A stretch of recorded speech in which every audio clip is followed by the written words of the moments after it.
নিরাকার জ্ঞানের সাধন সাকার ভক্তির।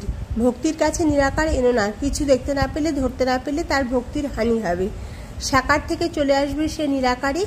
আগে হয়তো দশভুজা নিলে সে মূর্তিতে বেশি ঐশ্বর্য, তারপর চতুর্ভুজ, তারপর দ্বিভুজ, তারপর গোপাল, বালগোপাল, ঐশ্বর্যের বালাই নেই, কেবল একটি কচি ছেলের মূর্তি।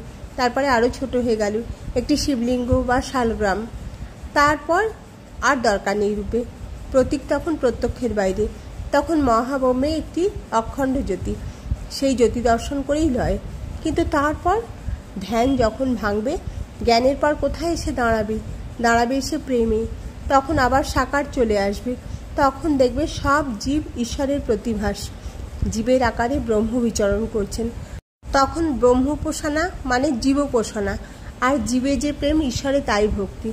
আর ভক্তির প্রগাঢ় পরিপক্ক অবস্থায় প্রেম। উপাসনার ঘণ্টা বাজলো, এখন উঠতে হয় এই আড্ডা ছেড়ে। কে ওঠে? কোথায় আবার উপাসনা? ভগবানের কাছটিতে বসাই তো উপাসনা।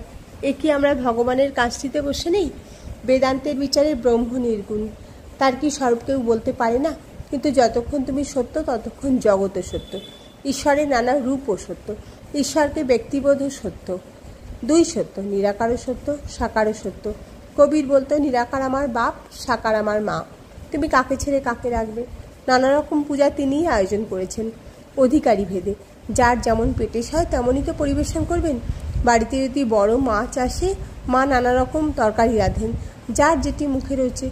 কারোর জন্যে মাছের টক, কারোর জন্যে মাছের চচ্চড়ি, কারোর জন্যে মাছ ভাজা, যেটি যার ভালো লাগে, যেটি যার পেটেশ হয়। সর্বত্রই সেই মৎস্য স্বাদ। আমাদের হলধারী দিনে সাকার আর রাতে নিরাকার থাকতো। তা যেভাবেই থাকো ঠিক ঠিক বিশ্বাস হলেই হয়। বিশ্বাস বিশ্বাস বিশ্বাস গুরু বলে দিয়ে